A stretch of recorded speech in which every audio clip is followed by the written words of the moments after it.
Hello, my name is Stephen Lidington, Managing Director at Collier's Project Leaders, speaking to you today from the traditional territories of the Musqueam, Squamish, and Tsleil-Waututh First Nations. Collier's Project Leaders is a proud sustaining partner of the First Nations Major Projects Coalition.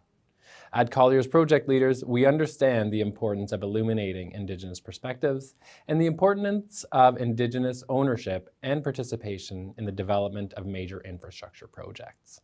Today's Transition to Clean Energy, the Emergence of Indigenous Geothermal Energy event will ignite meaningful conversations around a sustainable future and investing in a greener economy. And a critical theme of those conversations is Indigenous inclusion and leadership in the energy transition. As Indigenous people of North America begin to invest in geothermal power production, we must develop an informed understanding of commercially successful investment models for Indigenous-led geothermal energy projects. We are fortunate today to be joined by Mana and Nahihi, representatives of the Tauhara North No. 2 Trust, who, among other things, has successfully employed the historic and territorial rights over the land in Aotearoa, New Zealand, to benefit the Māori people. The Māori are equity partners in commercial-scale geothermal power plants, producing nearly 300 megawatts of electricity, which is approximately 6% of Aotearoa, New Zealand's total energy needs. Today's discussion and their insights will create tremendous value for Indigenous-led geothermal projects in Canada. Thank you for joining today's conversation. I will now turn the program over to my good friend, today's event host, and FNMPC's Director of Economic Policy, Mark Podlasty. Thank you, Stephen, and thank you to Colliers for supporting this program. We are very grateful for you and Collier's support of the Coalition and the economic aspirations of Indigenous people. Greetings. My ancestral name is Datsha, and my given name is Mark Podlasty, and I'm a member of the Ntlaka'pam Nation located in south-central British Columbia in Canada. I am the Director of Economic Policy at the FNMPC, and I am speaking to you today from the traditional territories of the Musqueam, Squamish, and Tsleil-Waututh First Nations. Today we'll be discussing energy transition solutions, specifically on the emergence of Indigenous geothermal energy projects. But before we introduce our incredible panel, I'm excited to announce that on April 25th and 26th, the Coalition, in partnership with First Peoples Worldwide, will be hosting our 5th annual industry engagement event. This conference, to be held in person and online, speaks to the goal of reaching net zero by 2050. For more information and to purchase early bird tickets, please visit www.fnmpcindustryevent.com. I would also like to thank FNMPC's sustaining partners, Collier's Project Leaders, CIBC, Cowie, Gowlings WLG, and New Gold for supporting today's discussion. Our sustaining partners power FNMPC to provide and increase meaningful Indigenous inclusion in major project developments and articulate Indigenous perspectives concerning ESG investment standards and sustainable business practices. Today is about Indigenous leadership in the net zero by 2050 energy transition. In the coming years, economies around the world will be bringing greenhouse gas-free energy sources online to meet net zero climate targets. These sources include hydro, wind, solar, nuclear, biomass, and our topic today, geothermal. Our guests today represent some of the leading Indigenous examples in geothermal power generation. I am pleased today to welcome from Canada, Sheldon Wuttunee, President and CEO of the Saskatchewan First Nations Resource Centre of Excellence, Chief Sharleen Gale, Chief of the Fort Nelson First Nation and Chair of the First Nations Major Projects Coalition, and from Aotearoa, New Zealand, representing the Tauhara North No. 2 Trust, Nahihi, Chair, and Mana Newton, Chief Executive Officer. Sheldon, could I begin with you, please? Could you tell us about the Resource Centre and your interest in geothermal power? Definitely. Good afternoon to everybody. Thank you for joining in, and I want to thank the First Nations Major Projects Coalition for providing me an opportunity to participate. And I run, as you mentioned, Mark, the Saskatchewan First Nations Natural Resource Centre of Excellence, and we're a wholly owned organization of the 74 First Nations in Saskatchewan. and an entity of the Federation of Sovereign Indigenous Nations. And our role and mandate here is quite similar to FNMPC. We're mandated to assist and support our 74 First Nations in their natural resource development initiatives. And just like everybody else, across the globe, there's increasing concerns around global emissions, climate change, carbon, those types of things. And as we start to look at opportunities to transition from, oil and gas and coal, and looking at opportunities on the horizon, geothermal energy is certainly an item on our list and a focus for us here at the Center of Excellence on behalf of our leadership.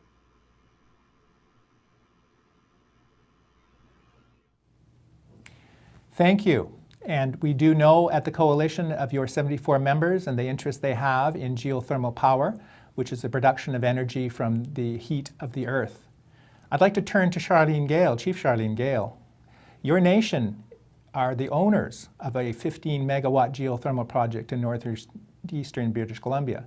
This project is 100% owned by Indigenous people. Can you tell us about your nation and the importance of the project? Thank you. I just wanted to thank the First Nation Major Projects for having us here today. We're very excited about our project. It's, as you said, Mark, 100% Indigenous owned by the Fort Nelson First Nation. And it's the Clark Lake gas field, which now holds an Indigenous name, Tudeka Geothermal, which means water in the form of steam in Dene. So the proposed 7 to 15 megawatt geothermal facility currently has a producer and injector well on site. And we're currently in the proof of concept phase to confirm the bankability of the project and to secure commercial financing. Tudeka Geothermal is roughly about 5 kilometers away from our nation in the Northern Rockies of British Columbia, Canada. Our nation is located in the northeast corner of British Columbia in Treaty 8, and our local electricity is 13 times higher in emission than the rest of the British Columbia main grid because our electricity primarily comes from a natural gas-fired facility.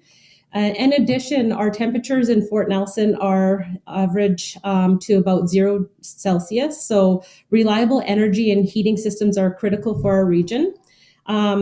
This project will help us be one of the First Nations that are leading in Canada's emerging renewable energy industry for geothermal. And so there are a number of economic and social benefits from developing our own renewable energy project in our territory. It will also increase energy security, directly leading to increased food security in the north and climate proofing our remote community up in the north here. We're really excited about this project, and we really hope to inspire other Indigenous communities by showcasing this renewable energy-based economic and social development.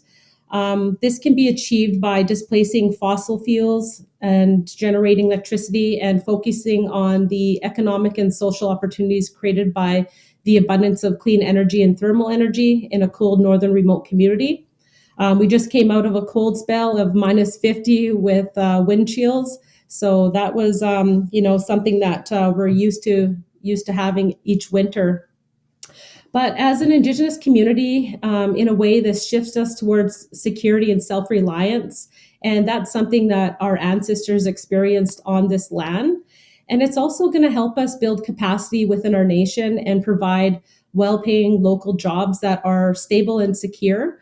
I'm really excited to say that we hired 2 young Fort Nelson First Nation members for the Tudeka geothermal project. They're our first employees. They left our community to pursue their post-secondary education, and they have since returned home to apply their skills and knowledge to the development of this renewable energy facility. And this makes me and our people very proud because this is what these kind of projects are really about. So as the project creates a cascade for other development opportunities, utilizing the heat for agriculture, mineral extraction, tourism, we also are exploring other opportunities for low carbon electricity like green hydrogen production And there's a variety of pathways for additional revenue generating initiatives. And this one is a nation building opportunity.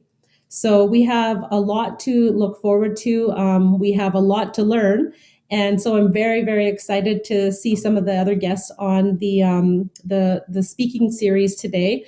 And I just have so much appreciation to the Māori and what they're doing in their country. I've read a lot of information on it, and I know that going into the future, we'll continue to foster our relationships and just learn from what Sheldon's doing over in Saskatchewan and then what other people are doing around the world. So thank you for having us here today. Masi.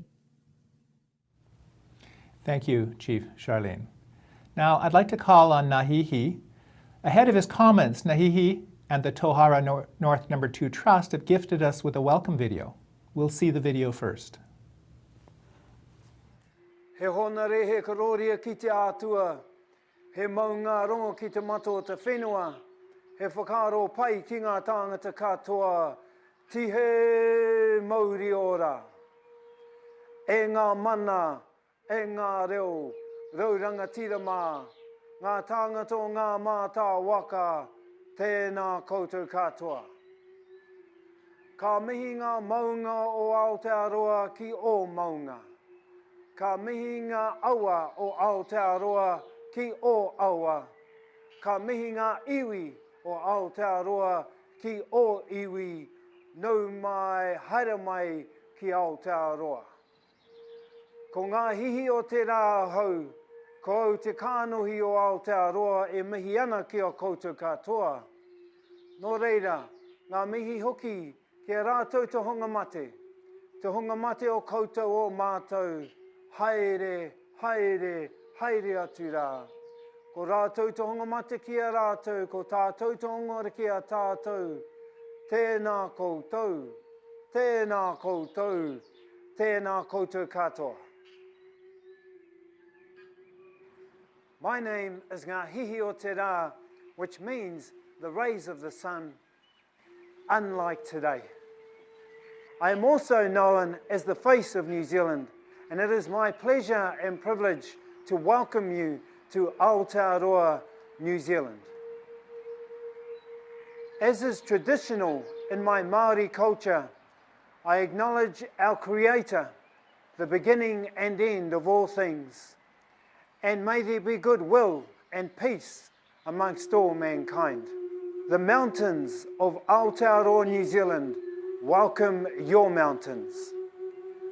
The rivers of Aotearoa, New Zealand welcome your rivers. And the tribes of Aotearoa, New Zealand welcome your tribes. No mai haere mai, we welcome you to New Zealand. I also acknowledge your ancestors and our ancestors, those who have passed, and we wish them a fond farewell and a safe journey to their resting place.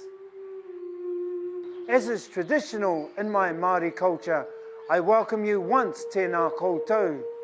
I welcome you twice, tēnā koutou. I welcome you 3 times, tēnā koutou katoa.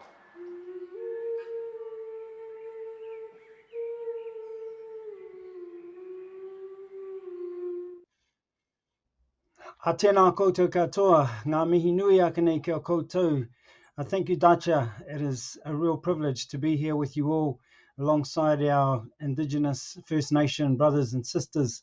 And thank you for having us as a part of your hui, your gathering today. I thought in the presentation that I am about to give, I would present 3 Māori proverbs to you. 3 Māori proverbs about why we do the things that we do as Tauhara North No. 2 Trust.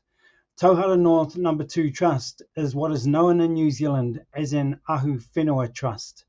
We are a group of Māori people who have been given the privilege legally of looking after the lands that our ancestors held on to.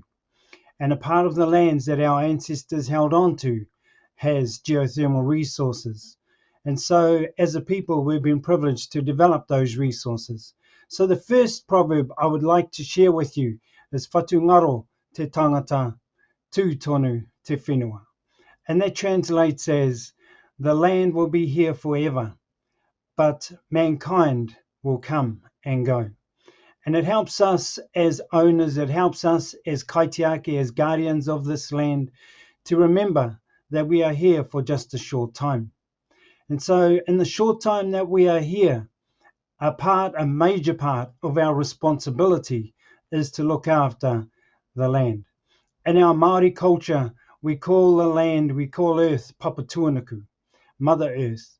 And so our role is to look after Papatuanuku, Mother Earth. We do this through geothermal. We have practices that look after Papatuanuku. And I believe it's a responsibility of every First Nation, no matter what we are doing, no matter what energy sources we are doing, hydro, whether it's agriculture, whether it's horticulture, a key part of our role is to look after Papatuanuku. The second proverb, Māori proverb, I would like to share with you today is He waka eke noa tātou, which translates as we are all in the same canoe together. And so our government have actually adopted this proverb for our COVID and are encouraging us all in Aotearoa, New Zealand, to be in the same waka of health together and to look after each other. In Māori practices, we as a tribe, we as a Ahu Whenua Trust have adopted this proverb as well. In our waka are not just the current generation. In our waka are those ancestors who went before us, who have given us the responsibilities, who laid the platforms of looking after geothermal, who signed the agreements with the government so that we could be in partnership with them, for us in the current generation to continue the practices of looking after Papatuanuku. Also in our canoe are the future generations, the generations that have not yet been born, the generations that we will pass our knowledge on to, the generations that we will pass the whenua, the land, onto in a better state. And so our second proverb that I'd like to share with you today, and we can expand on these and this information in more detail in the conference that's coming up in April. The second proverb is He eke noa tātou, we are all in this canoe together. And I'd also like to suggest that we, all First Nations people of Papatuanuku, First Nations people of the earth, are all in the same waka as well. That wherever we are, whatever areas of Papatuanuku we have been given responsibility for, kaitiakitanga of, guardianship of, protecting our whenua, that we are all in the same waka together. And I'd like to say on behalf of Tauhara North No. 2 Trust, if there is any way that we can help you as First Nations people to do that, then please get in touch with us.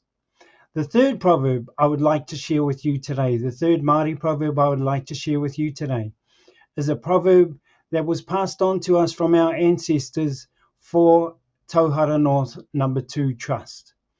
It is a proverb that incorporates everything we do. It incorporates why we do the things that we do, how we do the things that we do, and what we commit ourselves to. And this proverb is Kia mau ki te whenua. Hei painga mo ngā uri whakatupuranga. Nā reira, ngā mihi kia koutou. The proverb translates, kia mau ki te whenua. Whakamahia te whenua hei painga mo ngā uri whakatupuranga. The proverb translates as, hold fast to the land that we have. Utilize the land and the resources for future generations. And so Tauhara North No. 2 exists because our ancestors held on to land that we now have in our care. Land that we hope will be in a better state for the future generations.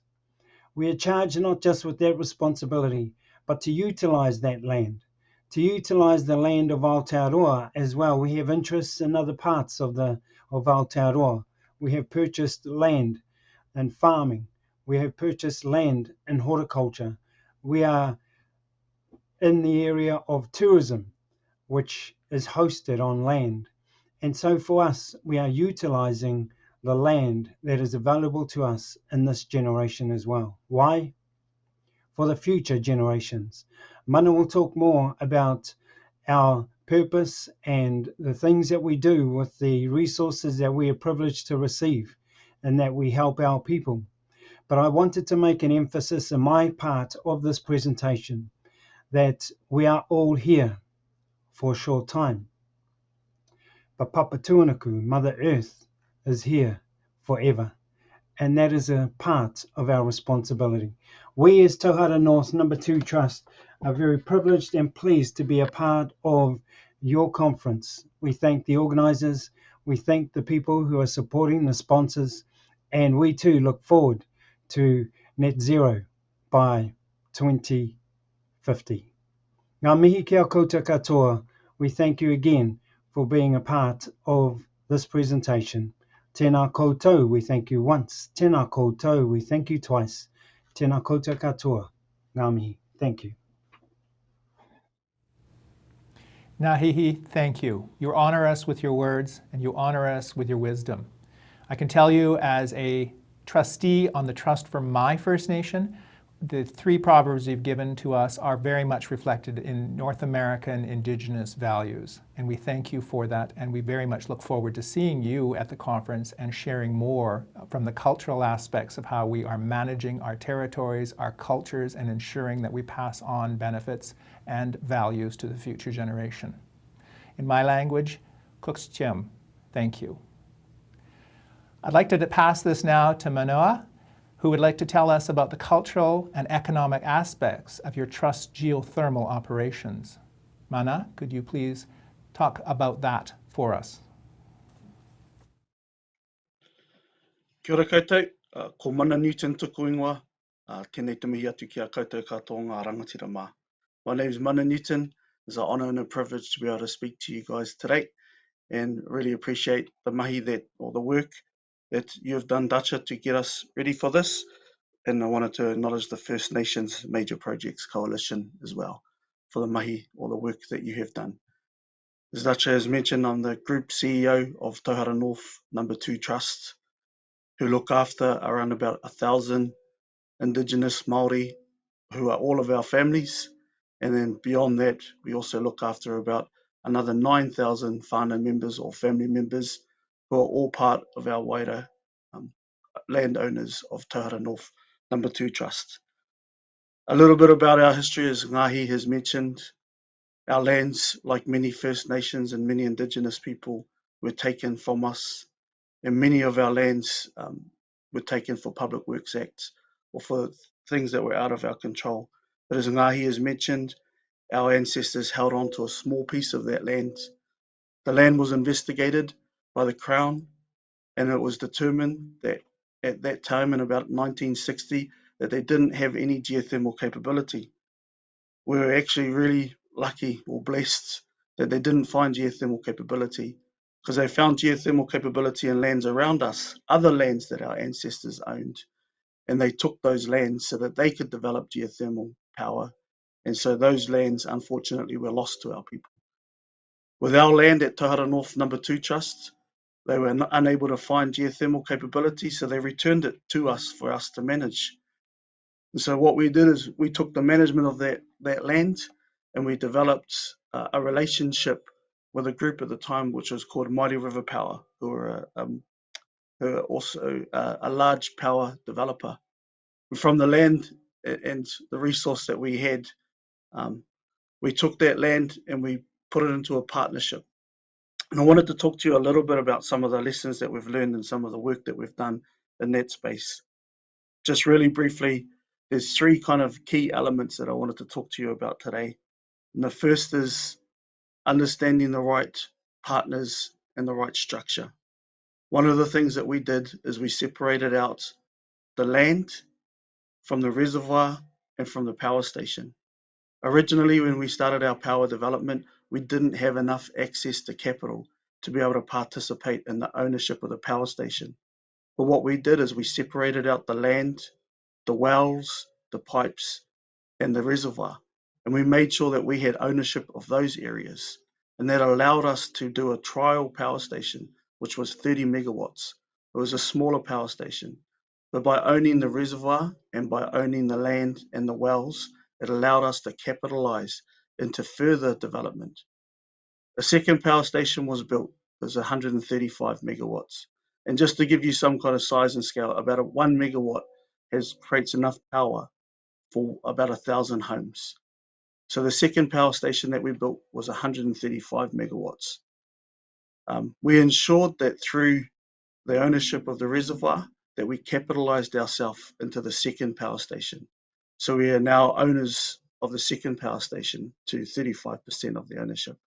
There's also been a third power station, which we have access to ownership on that as well, which is 80 megawatts. So our geothermal resource is currently producing around about 250 to 260 megawatts annually, which takes care of about 250,000 to 300,000 homes within Aotearoa. We're participating in all of that development, not only in the power station, but as I mentioned before, also with the wells, the reservoir, and the pipes that create that produce the energy for the power stations as well. One of the key aspects beyond the partnership and the structure is that when we understood that we didn't know enough about geothermal power in the start, so much like yourself, Chief Gale, we went out and we spoke to so many people so that we could learn and understand, and we found a good partner that gave us the right values. One of the key aspects to the values is that although we don't own a majority right in the power stations, we have what's called cultural veto right, where we can decide what is right for our reservoir and what is not. Some of those values, for example, instead of drilling every 5 years, we drill new wells every 2 to 3 years. And that allows us to have more sustainability and environmental capability of our reservoir for a longer term. So it's really important to make sure that you get your partnership right and that those partners that we have share the same values that we share. One of the last things that I wanted to talk about really briefly was just ensuring that you always take an Indigenous, holistic, 100-year view at everything that we're doing around geothermal development. We've learnt a lifetime of lessons in the last 10 years in being a power station owner. If we built the power station today, if we built the power station knowing what we know today 10 years ago, we would have built it differently. And Chief Gale, it's awesome to hear that you're looking at things like mineral extraction, that you're looking at things like hydrogen and the role that the geothermal reservoir plays in a holistic view of its capability. One of the key lessons that we've learned in the last 10 years in owning a power station is the fact that the real resource is the reservoir. It's not the power station. The power station is an amazing application, which we love, but the capability of a reservoir has mātauranga, or traditional Indigenous knowledge that's far beyond our capability and knowledge right now. And the best thing that we can do in the next 10 to 20 years is focus on the capability of the reservoir. So we have made a monumental shift as a trust to not just look at the power station, but look at the capability of the reservoir. So if we were to build the power station today with what we know, we would build things like heat transfer units. We would build things like research capability into minerals, because a geothermal reservoir holds huge capability of mineral extraction. One of the projects that we're part of extracts things such as silica from the geothermal reservoir, and what that does is that it allows for a more environmentally friendly extraction version of minerals throughout the world, because mineral extraction is quite intrusive and very, very carbon negative, whereas geothermal capability of things such as mineral extraction is far less intrusive and far better for our environment. Further to that, outside of mineral extraction, we're looking at microbiology, the microbial capability of a geothermal reservoir, things such as algae, bacteria, and the good bacteria which will help the health status of our people going forward. There's so much capability of a geothermal reservoir, and in our short-term journey of being ownership in the reservoir and having access to the power station, is understanding that from an Indigenous perspective, our tuakana, our older brother, and the resource that's been handed to us is the reservoir itself and not just the power station, and understanding and unlocking the knowledge and the mātauranga of the reservoir is the key to our future. Nō rere te whānau, I'm looking forward to the conference that's coming up. He mihi atu ki a koutou, tēnā koutou, tēnā koutou, tēnā koutou katoa. Kia ora koutou. Thank you, Mana. That is fascinating. I see Chief Sharleen there just smiling away, and I know she's going to have questions. I want to remind everybody who's watching right now that we have the slido.com app up and running. If you go to hashtag FNMPC, you will be able to enter questions, and we will raise those questions. As we're waiting for those to come in, I would just like to thank both of you for sharing your knowledge again and your wisdom. I will start us off with a question to Mana. You mentioned in terms of algae growing and bioresources that can come from geothermal. You heard from Chief Sharleen that it recently was minus 50 degrees Celsius in her community. And yes, you had mentioned that you're coming over. We invite you to come when it's minus 50 to experience the full breadth of our lands and cultures and climate. But if you choose not to, we'll understand. So I have a question for you, Mana. You have mentioned to me in our discussions preparing for this of some of the aspects of food security and of food production that can come from geothermal. That is new for us. Can you explain a bit about that? How does that work? And are there other food products that can come from geothermal? Yeah, absolutely. So within geothermal, there's natural algae and bacteria and microbial capability. And then one of the beauties about, even though you might be minus 50 degrees, is geothermal is really, really hot. So if you have geothermal, I advise you do not touch it. So if you have geothermal, we'll come over as well, because at least we know we can stay around that geothermal resource and keep warm. But ultimately, what geothermal does is it's a huge resource to heat that allows you to keep growing conditions at a certain heat throughout the entire year. So if you create the right infrastructure, you have the access to the free heat that comes from the geothermal, because heat is a waste product, so to say, from a geothermal power station. So if you have access to that heat, you plug it into your growing conditions, you can grow different types of superfoods. One of the superfoods we did a lot of research into was spirulina. And this is one of the lessons that we learned, is that unfortunately, the heat transfer unit and the infrastructure completely outweighed our ability to grow something at a commercial scale. But if we were to rebuild the power station, with the knowledge that we know now, we would build that capability into the infrastructure that will allow us to not have to pay for that infrastructure now, ultimately. So you have some amazing resources that come off as a waste product to a geothermal power station, such as the heat, such as the minerals, such as the microbes that sit within the geothermal fluid that have all of their own capability. So yeah, I definitely strongly advise to look at the capability of the entire reservoir. Chief Sharleen, do you have any questions about that? For food security is a big issue for our communities. I'm from a remote community. It was completely cut off by the atmospheric river that destroyed the connecting highways. 38 locations were washed out by major amounts of water. So we were without food for weeks. Do you have any questions about geothermal's potential in food security? Yeah, I do actually. And I just want to, before I get into that, acknowledge Nahihi and Mana, and thank you for welcoming us in through your video and your conversation so far.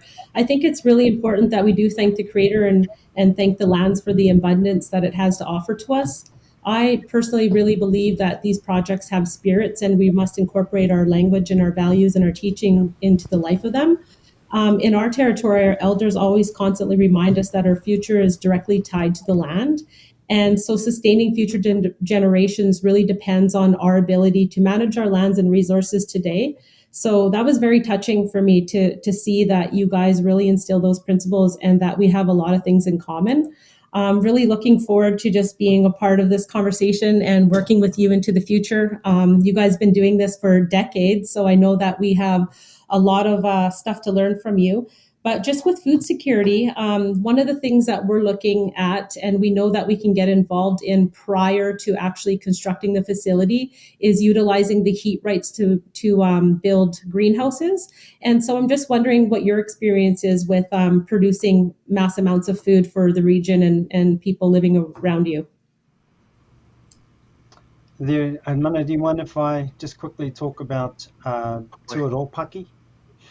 So we have what we call a tuakana, a elder, who have been involved, another Ahu Whenua Trust, who have been involved with geothermal, who you probably are aware of. They are called tuaropaki, and they're just up the road from us, and they are also an Ahu Whenua Trust, and they actually have greenhouses. They have greenhouses that supply food to the world, actually, and they employ their own people through these greenhouses that are attached to their geothermal unit. They also utilize the heat and they've developed a dairy milk powder factory. So they have their own dairy milk powder factory as well, utilizing the heat and energy from their power station. And one of the things that they are looking at more recently is methanol and the development of that as well. And so they are ahead of us in that sense, and they've been in geothermal longer. And so if you're not aware of them, I would like to introduce them. They're called tuaropaki, and we can give you their details later.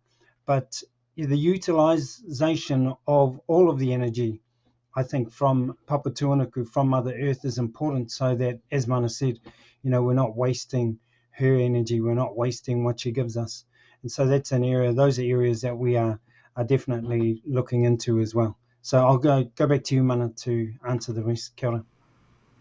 Thanks. Kia ora, Chief. Sharleen as well. We're currently involved in a project to do around about 9 hectares of glasshouse right now, and then a further 9 hectares. We're looking at doing tomatoes and peppers and all sorts of foods like that. One of the key aspects to that project is being able to remove silica from geothermal fluid. As you know, silica is a mineral that's within geothermal that builds up along the sides of it. If you can remove the silica from the geothermal fluid, then you have access to more of the heat, because silica sits in your pipes and it clogs up your system. So if you can remove it, then you can actually sell it, and then you can also then have more access to more heat. One of the other key components to glasshouses as well is there's some new technology that's come out that's actually able to capture the carbon from the power station, and then utilize that carbon to go and feed the food stock that you have within the glass houses. And so that's new technology that makes a lot more of these things far more viable. So some of the original glass houses, they didn't have access to that technology. So I would advise to have a look at all of those technologies that are available, because it's made things that used to work but kind of break even now become very, very financially viable. And more important than that, utilize all of Papatūānuku's resources and feed our people. So it's really, really great technology that's come out to change the capability of that going forward. Great, thank you. Sheldon, I know that your 74 members, some of them in your center, are looking very much at geothermal as a potential for not only economic development for their communities, but also looking at it as a way to drive self-determination in terms of economics and environmental issues. Is there any questions you would have for our guests about experiences that they may have had or relevant to your communities and members? Yeah, I have a couple of comments and questions, but I do want to thank Nahihi and Mana. It's been good to reconnect on a lot of experience I've been able to have down in Aotearoa as well. And when we're looking at opportunities here for our nations, and as I mentioned earlier, transitioning from oil and gas, looking at other opportunities in solar and wind, and an emerging resource such as geothermal. And we have quite a significant project here in southeast Saskatchewan with deep earth energy. And we're really on the cusp, I guess, of that research and gaining more education and knowledge around what geothermal is and what it can mean to us and our 74 First Nations here in Saskatchewan. And we've been able to become engaged, have a lot of conversations, but similar to you mentioned, Mana, having those trusted resources in terms of learning about what the resource itself, separating out the reservoir to the lands to the actual project, I think is an important concept that you shared. Similar to a lot of the past experiences that your people have had in Aotearoa, when we're moving from experiences with residential schools, treaties, treaty negotiations, and treaty implementation. Saskatchewan here, where we reside, is covered by 5 different treaties, the numbered treaties. And right now we're on Treaty 6 territory, if you will, here in Saskatchewan, in Saskatoon, where my office is. And so we've many of our First Nations here have also entered into what we call treaty land entitlement agreements with the crowns, that being the federal crown and the provincial crown. And there are opportunities to move towards identifying and purchasing lands and minerals throughout the province here within our treaty territories. And so as our trustees with our First Nations that have entered into the treaty land entitlement agreements start to plan forward, as you mentioned, 100 years forward or 7 generations forward, we often talk about. We try to plan ahead and what's going to be, sustainable, because we do recognize ourselves, in a similar way as stewards of the land. Kikauinawaski, our Mother Earth, is how we coin it here in our Cree language here in our area. And as we look at an opportunity in geothermal energy and looking at the low carbon footprint and all of the spin-off opportunities as we do move forward, I think are very intriguing. It's very interesting to us here. And as we look through the potential to not only create and provide power, but what are the economic benefits short and long term? And our geothermal play here, and to what's been developed so far, is about 3.5 kilometers beneath the surface. So it's quite a ways down in the deep sedimentary place. So I kind of one of the questions I had, just in terms of your geothermal play in New Zealand, if you will, maybe some insight on the type of play and the depth, and maybe some of those concepts, if you can share, that would be great. Thank you. Yeah, for sure. So the first thing I'd like to say is when we went into geothermal, the land was not up for grabs. And our business arrangement with our partner, the land was never going to be a part of the equity for the project.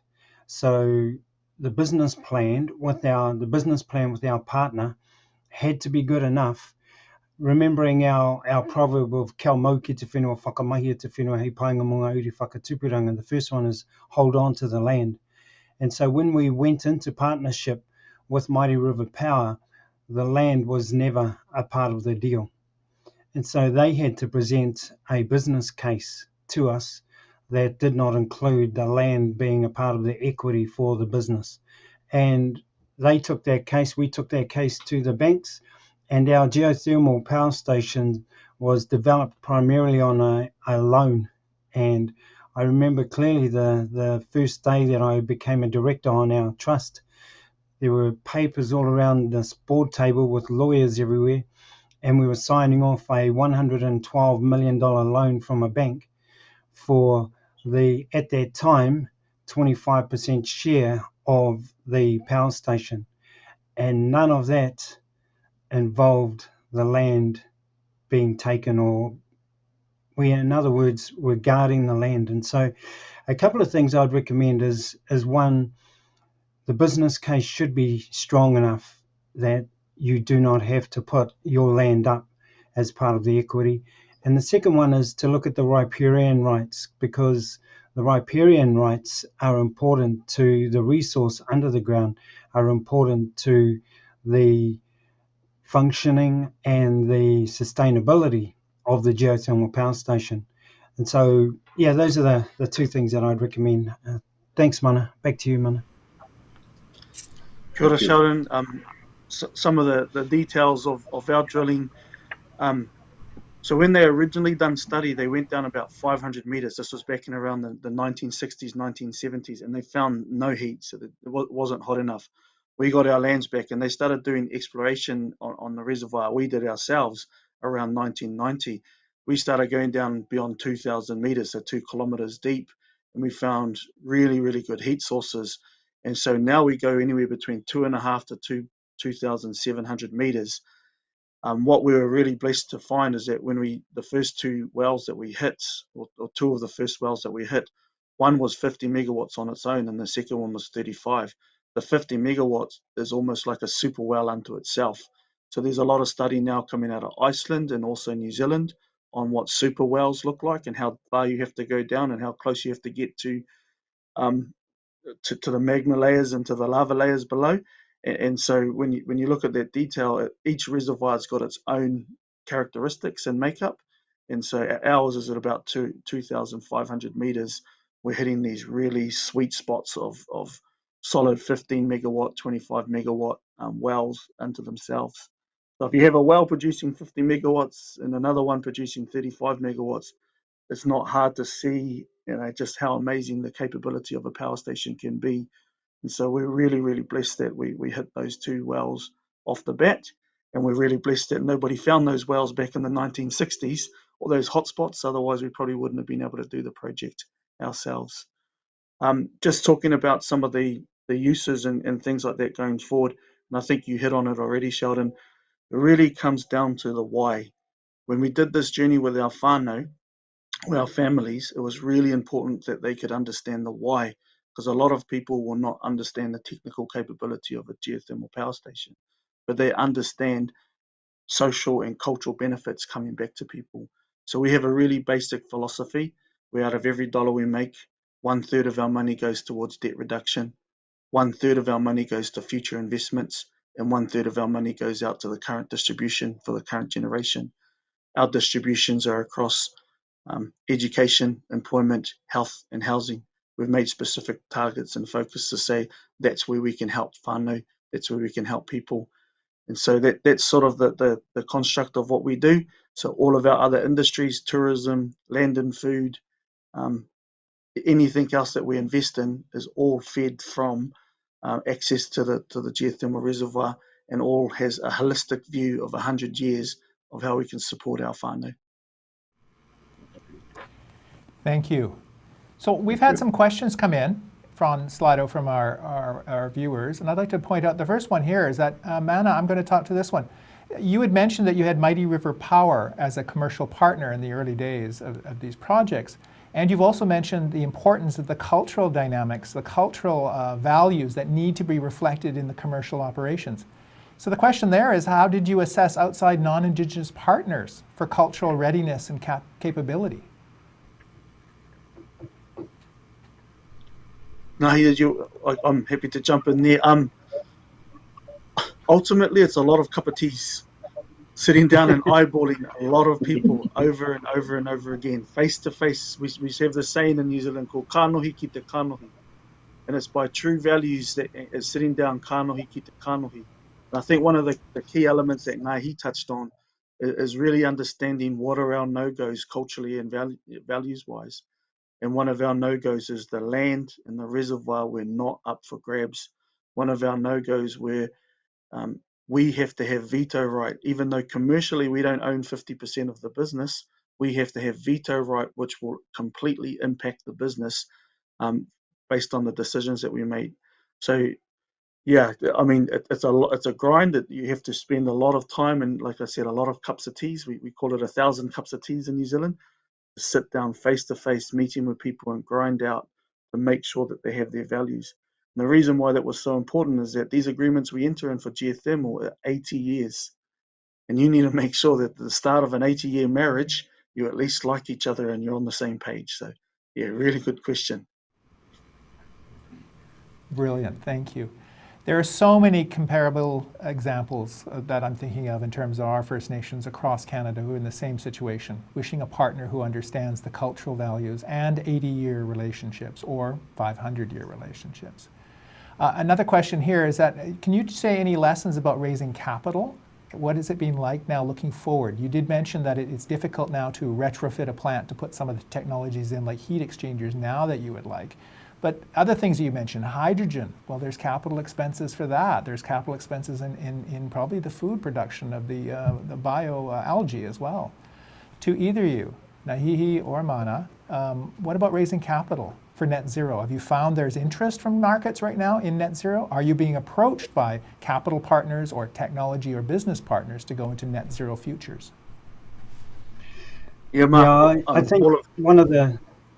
I think one of the keys to finance, as Mana said earlier, is why. Why are we doing what we're doing? And when we developed this relationship with our partners, they had such a good business plan that obviously the land was not up for equity, as I said earlier. And we have a saying in our Māori culture, when you own a mortgage, when you have a mortgage on your house that's worth maybe $200,000 and you miss a payment, then the banks come running for you and want their payment immediately. But when you have a loan of over $100 million, then the banks take you to All Blacks games and to their corporate lounges. And so we've developed a relationship with our banks as well, to the extent that our banks, because they've seen the capability, the sustainability of geothermal, because they've seen the expertise of our partners and they've seen the results. They've also seen what we do with our money, which is, as Mana said, social, economic benefits, not just for our people, but for Aotearoa New Zealand as well. Then finances are available for us. And so we have programs where we are constantly redeveloping our finances, which Mana will talk about. And we have other banks who want to come in with us as well. So I guess the proverb is success breeds success, and once you start the ball rolling, it's important that we just keep those partnerships with banks, with our energy partners, with the land, with Papatūānuku, with other trusts around us at a level where we are sustainable for the future as well, for the 100 years, as Mana said. So, yeah, back to you, Mana, because there are other implications that you know. Yeah, as well as that, Mark, as you know, throughout the entire world, net zero by 2050 is a huge, huge focus point. So any new industries or any new innovation that supports that is being really, really well supported. But what we're saying is that, instead of being called things like green bonds or environment bonds or environment lending and things like that, we're just calling it Indigenous because that's the way of our business model. It's not really a business model, it's just an Indigenous way of life. So having these Indigenous values that maybe 30 years or 50 years ago may have been looked down upon, in today's situation with looking at net zero and looking at where we need to go climate change wise, our values become the forefront of the values that we all need so that we can move out of the climate change emergency that we're all in.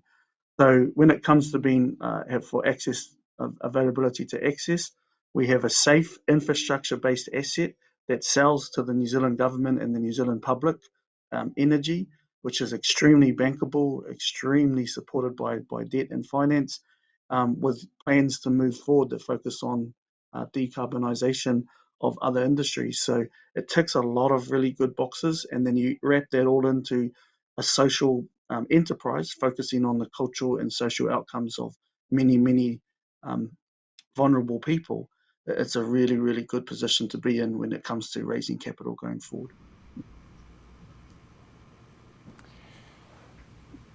I have so many questions, and we have so many coming in Slidos.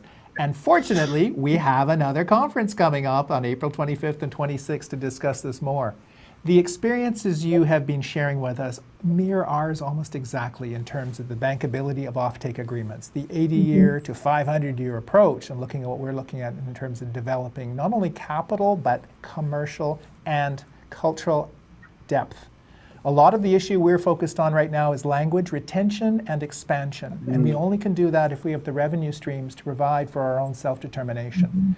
The projects that you're going to see happening in North America right now in wind, solar, and clean energy production